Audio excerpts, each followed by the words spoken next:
નમસ્કાર અને એમએડના આ શૈક્ષણિક સફરમાં આપનું સ્વાગત છે। આજે આપણે એમએડ સેમેસ્ટર 1ના એક ખૂબ જ મહત્વના વિષય શૈક્ષણિક સંશોધનના પ્રકારો વિશે વાત કરીશું। આ સમજણ તમારા આખા અભ્યાસક્રમ અને ખાસ કરીને તમારા ડિઝર્ટેશન માટે પાયાનું કામ કરશે। અને ચાલો સીધા જ એ સવાલ પર આવીએ જે કદાચ અત્યારે તમારા મનમાં સૌથી મોટો હશે। મારા ડિઝર્ટેશન માટે મારે કયો સંશોધન પ્રકાર પસંદ કરવો જોઈએ? ચિંતા કરશો નહીં, આજની આપણી આખી ચર્ચાનો હેતુ જ તમને આ સવાલનો જવાબ શોધવામાં મદદ કરવાનો છે। તો સૌથી પહેલાં એ સમજીએ કે શૈક્ષણિક સંશોધન છે શું? શું એ ખાલી માહિતી ભેગી કરવાનું નામ છે? ના, એનાથી ઘણું વધારે છે। આ વ્યાખ્યા જુઓ, એમાં બે શબ્દો બહુ મહત્વના છે: વૈજ્ઞાનિક પદ્ધતિ અને વ્યવસ્થિત ઉપયોગ। આનો અર્થ એ છે કે સંશોધન એ કોઈ આડેધડ કરેલી પ્રવૃત્તિ નથી, પણ શિક્ષણની સમસ્યાઓને ઉકેલવા માટેનો એક શિસ્તબદ્ધ અને પદ્ધતિસરનો પ્રયાસ છે। તો આજે આપણે આ વિષયને કેવી રીતે સમજીશું? ચાલો એક નજર નાખી લઈએ। આપણે સંશોધનના પરિચયથી શરૂઆત કરીશું, પછી તેના વર્ગીકરણ પર જઈશું, ત્યાર પછી હેતુ અને પદ્ધતિના આધારે જે અલગ અલગ પ્રકારો છે એને ઊંડાણમાં સમજીશું, અને છેલ્લે આ બધી માહિતીનો ઉપયોગ તમારા પોતાના કામમાં કેવી રીતે કરી શકાય એ જોઈશું। તો ચાલો શરૂઆત કરીએ વર્ગીકરણથી। હવે સવાલ એ થાય કે આ વર્ગીકરણની જરૂર શું છે? વિચારો, સંશોધનના આટલા બધા પ્રકારો છે તો એને સમજવા માટે કોઈક માળખું તો જોઈએ ને? બસ આ વર્ગીકરણ એ જ કામ કરે છે। એ આપણને કોઈપણ સંશોધનનો ઉદ્દેશ અને તેની રીત સમજવામાં મદદ કરે છે। એકવાર આ સમજાઈ ગયું તો બધું સરળ લાગશે। જુઓ, સંશોધનને ઘણી રીતે વહેંચી શકાય છે, પણ આપણે સ્માર્ટ વર્ક કરવાનું છે। તમારા એમએડના સિલેબસ અને પરીક્ષાની દૃષ્ટિએ પહેલા બે આધારો સૌથી અગત્યના છે: હેતુ મુજબ, એટલે કે સંશોધન શા માટે થઈ રહ્યું છે, અને પદ્ધતિ મુજબ, એટલે કે સંશોધન કેવી રીતે થઈ રહ્યું છે। તો આજે આપણું ધ્યાન આ બે પર જ રહેશે। તો આપણું પહેલું વર્ગીકરણ છે હેતુના આધારે। અહીં આપણે બસ એક જ મૂળભૂત સવાલ પૂછીએ છીએ: આ સંશોધન આપણે કરી શું કામ રહ્યા છીએ? એની પાછળનો મુખ્ય મકસદ શું છે? શું આપણે નવું જ્ઞાન મેળવવા માંગીએ છીએ કે કોઈ સમસ્યા ઉકેલવા માંગીએ છીએ? આમાં પહેલો પ્રકાર છે મૂળભૂત સંશોધન, જેને આપણે ફંડામેન્ટલ રિસર્ચ પણ કહીએ છીએ। આને એ રીતે સમજો: આ સંશોધન જ્ઞાનના મોટા સમુદ્રમાં એક નવું ટીપું ઉમેરવા જેવું છે। એનો હેતુ કોઈ ચોક્કસ સમસ્યાનો તરત ઉકેલ લાવવાનો નથી, બલકે ફક્ત આપણી સમજને વધુ ઊંડી બનાવવાનો છે। નવા સિદ્ધાંતો વિકસાવવા આ જ એનો મુખ્ય ઉદ્દેશ્ય છે। આના લક્ષણો એકદમ સ્પષ્ટ છે। તે જ્ઞાન વધારે છે અને સિદ્ધાંતો બનાવે છે। જેમ કે કોઈ સંશોધક એ જાણવા માંગે કે સામાન્ય રીતે બાળકો ભાષા કેવી રીતે શીખે છે, એનો ઉપયોગ ક્યાં થશે, કઈ સ્કૂલમાં થશે, એની ચિંતા અત્યારે નથી। આ તો બસ એક મૂળભૂત સિદ્ધાંત સમજવાનો પ્રયત્ન છે। આ છે બેઝિક રિસર્ચ। હવે મૂળભૂત સંશોધનથી બિલકુલ ઉલટું એ છે વ્યાવહારિક સંશોધન, એટલે કે અપ્લાઇડ રિસર્ચ। આનું નામ જ કહે છે, આ વ્યવહારમાં કામ લાગે એવું સંશોધન છે।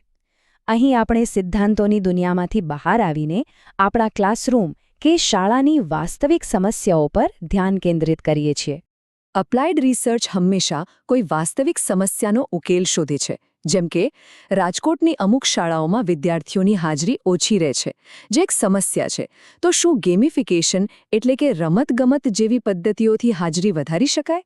આ પ્રશ્નનો જવાબ શોધવો એ જ વ્યવહારિક સંશોધન છે, એકદમ નક્કર અને ઉપયોગી।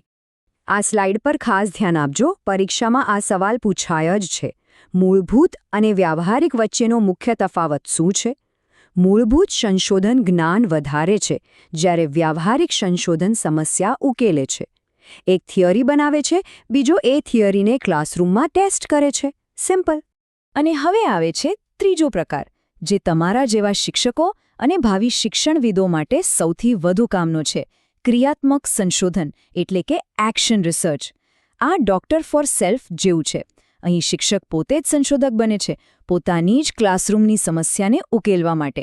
માની લો કે તમારા ક્લાસના ધોરણ 9ના બાળકોને ગણિતથી ડર લાગે છે, તો તમે એ ડર દૂર કરવા માટે કોઈ નવી પદ્ધતિ અપનાવો છો, એના પરિણામો જુઓ છો અને જરૂર પડે તો પદ્ધતિમાં સુધારો કરો છો।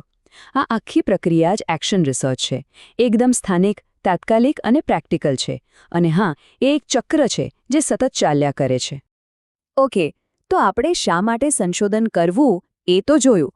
હવે સવાલ એ છે કે કેવી રીતે કરવું, મતલબ કે આપણે જે માહિતી કે ડેટા ભેગા કરવાના છે એ કેવી રીતે કરીશું અને એનું વિશ્લેષણ કેવી રીતે કરીશું. અહીં મુખ્યત્વે 2 રસ્તા છે. પહેલો છે ગુણાત્મક, એટલે કે ક્વોલિટેટિવ રિસર્ચ. આ રસ્તો શબ્દો, વાર્તાઓ, અવલોકનો અને ઊંડી સમજણનો છે.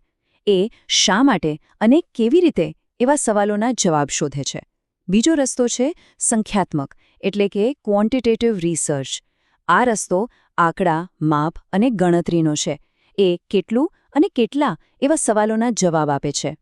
હવે જો ગુણાત્મકની અંદર જઈએ તો કેસ સ્ટડી, ઐતિહાસિક સંશોધન જેવા ઘણા પેટા પ્રકારો છે, પણ એ બધાનું મુખ્ય ધ્યેય એક જ છે: કોઈ પણ વિષય કે ઘટનાને એના મૂળમાંથી ખૂબ ઊંડાણપૂર્વક સમજવી.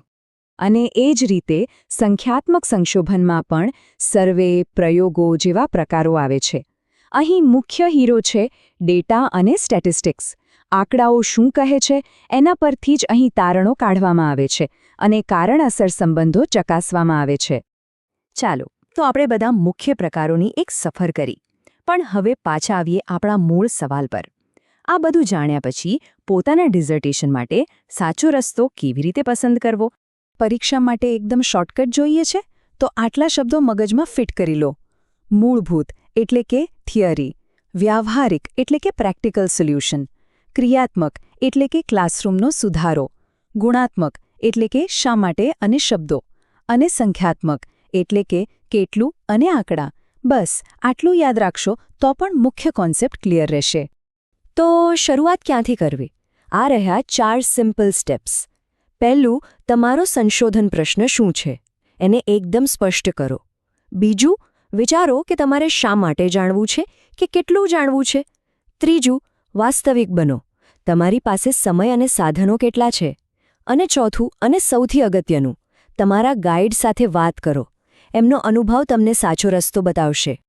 અંતમાં રેડમેન અને મોરેની આ વાત યાદ રાખવા જેવી છે. સંશોધન એ નવું જ્ઞાન મેળવવા માટેનો એક વ્યવસ્થિત પ્રયાસ છે. યાદ રાખજો, આ કોઈ કામ નથી, પણ એક પ્રયાસ છે. જ્ઞાનની શોધ માટેની એક શિસ્તબદ્ધ યાત્રા છે. તો આ બધી ચર્ચા પછી હવે એ સવાલ ફરીથી આપની સમક્ષ છે. તમારી સંશોધન સમસ્યા માટે તમે કયો રસ્તો પસંદ કરશો?